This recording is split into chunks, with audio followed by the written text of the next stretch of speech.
Assalamualaikum warahmatullahi wabarakatuh. Saya Asdiana, peserta BKKS dari Kabupaten Tanah Tidung.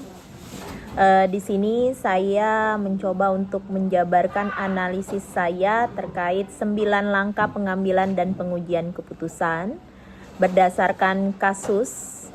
Kasus 4 ini adalah sebuah kasus di sebuah sekolah, yaitu berisi kasus di perpustakaan sekolah, di mana Rara itu sedang bertugas piket kebersihan kelas, sedang merapikan meja, kemudian menemukan sebuah dompet yang berisi uang di bawah kursi. Tanpa pikir panjang, Rara mengambil dompet tersebut dan menyimpannya di tas. Dan dia menganggap bahwa itu adalah rezeki nomplok karena tidak ada orang lain yang melihat. Kemudian beberapa saat selanjutnya terdengar pengumuman dari Ibu Sri bahwa guru pustakawan Nina, salah satu siswa kelas lain, kehilangan dompetnya saat membaca buku di perpustakaan.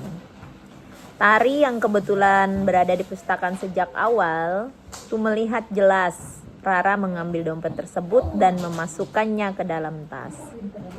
Kini Tari menghadapi dilema. Di satu sisi ia tahu bahwa dompet itu milik Nina dan kejujuran adalah nilai yang harus ditegakkan. Di sisi lain, Rara adalah sahabat dekatnya yang sering menolongnya dalam mengerjakan tugas dan berbagi bekal setiap hari. Jika Tari melaporkan hal tersebut atau menegur Rara, besar kemungkinan hubungan mereka akan rusak dan Rara tidak bersikap baik lagi kepadanya. Nah, menanggapi kasus tersebut, saya mencoba untuk menganalisis 9 langkah pengambilan keputusan dengan menjawab pertanyaan yang ada pada lembar kerja tersebut. Nah, melihat dari kasus tersebut, nilai-nilai yang saling bertentangan di sini adalah yang pertama, nilai kebenaran dan keadilan, di mana kewajiban untuk jujur bagi Nina untuk melaporkan perbuatan salah dan mengembalikan hak milik Nina ini adalah nilai universal. Kemudian yang kedua, adanya nilai loyalitas dan kasih sayang, di mana kewajiban Nina untuk melindungi sahabat dekatnya yaitu Rara dan mempertahankan hubungan pertemanan yang sudah terjalin baik yang merupakan dukungan emosional bagi Tari. Kemudian yang terlibat dalam situasi pada kasus tersebut antara lain yang pertama Tari sebagai pembuat keputusan, di mana Tari menyaksikan kejadian dan menghadapi dilema moral. Selanjutnya ada Rara yang merupakan sahabat Tari dan pelaku pengambilan dompet atau pelaku ketidakjujuran. Selanjutnya ada Nina. Nina merupakan korban yang kehilangan dompetnya. Lalu ada Ibu Sri, merupakan guru pustakawan yang memiliki otoritas untuk menyelesaikan masalah dan mewakili institusi sekolah. Ada komunitas sekolah juga yang merupakan mewakili nilai-nilai etika, kejujuran, dan integritas yang harus dijunjung tinggi. Itulah tokoh-tokoh yang terlibat di dalam kasus tersebut. Fakta-fakta yang relevan dengan situasi kasus ini, yang pertama adanya fakta kunci, yaitu Tari melihat jelas bahwa Rara mengambil dompet dan menyimpannya di tas. Ada juga fakta kerugian di mana dompet berisi uang itu telah hilang dan pemiliknya Nina sedang mencarinya. Kemudian ada fakta hubungan di mana Rara dan Tari adalah sahabat dekat dan Rara sering membantu Tari. Ada imbal balik non materi dalam hubungan mereka. Adanya fakta konsekuensi di mana Tari jika melapor hubungan persahabatannya mungkin dengan Rara kemungkinan akan menjadi rusak. Itulah beberapa fakta yang menjadi tolak ukur yang relevan dengan situasi pada kasus tersebut. Selanjutnya, pengujian benar atau salah yang mana yang bisa dilakukan pada kasus ini. Kasus ini melewati pengujian benar salah pada tindakan Rara, tetapi tidak pada dilema Tari. Dari uji legalitas, tindakan Rara mengambil dompet yang bukan miliknya jelas salah dan melanggar hukum atau pencurian secara nyata. Kemudian, uji intuisi atau baul diri itu menutup-nutupi pencurian terasa tidak benar. Dari uji publikasi, Tari akan merasa nyaman jika keputusannya melapor atau diam dimuat di berita utama. Jawabannya adalah tidak nyaman jika diam, karena diam dianggap terlibat dalam menutupi ketidakjujuran. Kesimpulannya, Tari tidak sedang menghadapi godaan untuk melakukan kesalahan atau persuasi moral, melainkan dilema benar melawan salah atau benar melawan benar.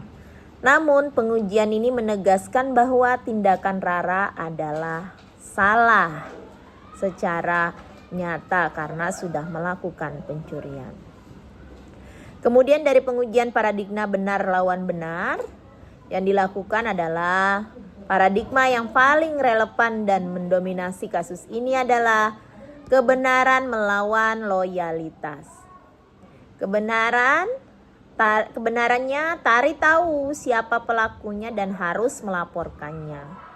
Dari loyalitas, walaupun mengetahui pelakunya, tapi Tari merasa berkewajiban untuk melindungi sahabatnya. Kemudian adanya paradigma jangka pendek melawan jangka panjang. Nah, jangka pendek yaitu memilih loyalitas akan menjaga persahabatan Tari hari ini.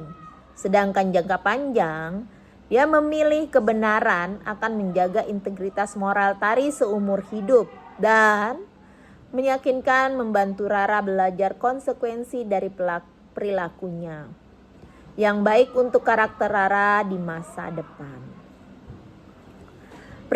Bagaimana dengan prinsip resolusi? Jawabannya, prinsip resolusi yang paling tepat untuk Tari adalah berpikir berbasis peraturan yang dikombinasikan dengan berpikir berbasis kasih sayang. Aturannya, pilih tindakan yang didasarkan pada prinsip universal di mana kejujuran dan keadilan menjadi sesuatu yang lebih tinggi. Aturan sekolah dan etika sosial menuntut kembalinya barang yang hilang dan pelaporan ketidakjujuran, kebenaran harus didahulukan. Selain prinsip aturan, adanya prinsip kasih sayang. Menerapkan aturan dengan cara yang paling penuh kasih sayang, ini berarti Tari harus mengambil tindakan sesuai aturan, tetapi melakukannya dengan cara yang paling minim merusak hubungan dan masa depan, yaitu dengan pendekatan pribadi. Opsi lain yang lebih kreatif, adil dan bijak yang bisa dilakukan, seperti adanya pihak ketiga dengan melapor langsung kepada guru atau mendiamkan. Nah, opsi terbaik adalah negosiasi tertutup. Ini tawaran yang bisa dilakukan. Yang pertama adalah negosiasi tertutup, di mana Tari berbicara empat mata dengan Rara dan mendorong Rara untuk mengembalikan dompet secara anonim. Anonim maksudnya di sini meletakkan kembali di tempat yang ditemukan atau di meja busri tanpa terlihat. Ini akan memberikan Rara kesempatan untuk melakukan hal yang benar tanpa merusak persahabatan Tari. Opsi lainnya yaitu opsi mediasi, yaitu menggunakan pihak ketiga. Tari melaporkan situasinya secara rahasia kepada Busri, yaitu guru konseling atau guru yang dipercaya, dan meminta Busri untuk memanggil Rara secara pribadi untuk konseling tentang pentingnya kejujuran tanpa melibatkan Tari atau menyebut bahwa Tari adalah saksi. Ini melindungi Tari dan Rara.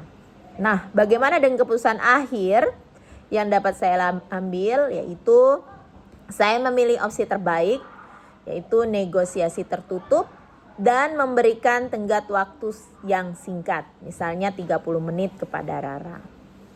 Kenapa saya memilih ini? Yang pertama, alasannya adalah agar minim terjadinya sesuatu atau hubungan yang rusak antara Rara dengan Tari.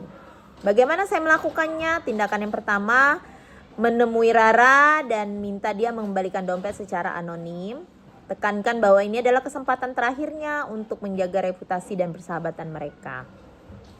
Selanjutnya, jika Rara menolak atau gagal mengembalikan dalam batas waktu, mungkin melanjutkan ke opsi mediasi dengan lapor rahasia kepada Ibu Sri sambil meminta perlindungan identitas. Nah, keputusan ini memprioritaskan kebenaran dan keadilan.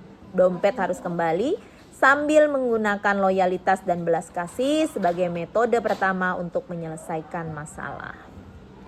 Langkah ke-9, pelajaran yang didapat dari pengambilan keputusan ini dapat memperbaiki pengambilan keputusan di kemudian hari. Pelajaran penting yang didapat dari kasus ini adalah yang pertama, prinsip di atas hubungan. Artinya dalam dilema moral, nilai moral universal, kebenaran dan keadilan harus selalu diutamakan daripada kepentingan atau kenyamanan hubungan pribadi atau loyalitas, terutama ketika menyangkut hak orang lain. Selain prinsip di atas hubungan, kita juga harus memperhatikan belas kasih dalam implementasi. Meskipun memilih kebenaran, proses implementasinya harus menggunakan kasih sayang. Artinya, hukuman atau pengungkapan haruslah bertujuan untuk mendidik dan memulihkan, bukan hanya menghukum. Selain itu, bukan tanggung jawab tunggal. Artinya, sebagai saksi, Tari tidak harus menyelesaikan masalah ini sendirian. Harus melibatkan otoritas guru secara bijaksana. Adalah tindakan yang bijak, bukan pengecut. Karena itu adalah tugas institusional guru untuk menegakkan etika sekolah.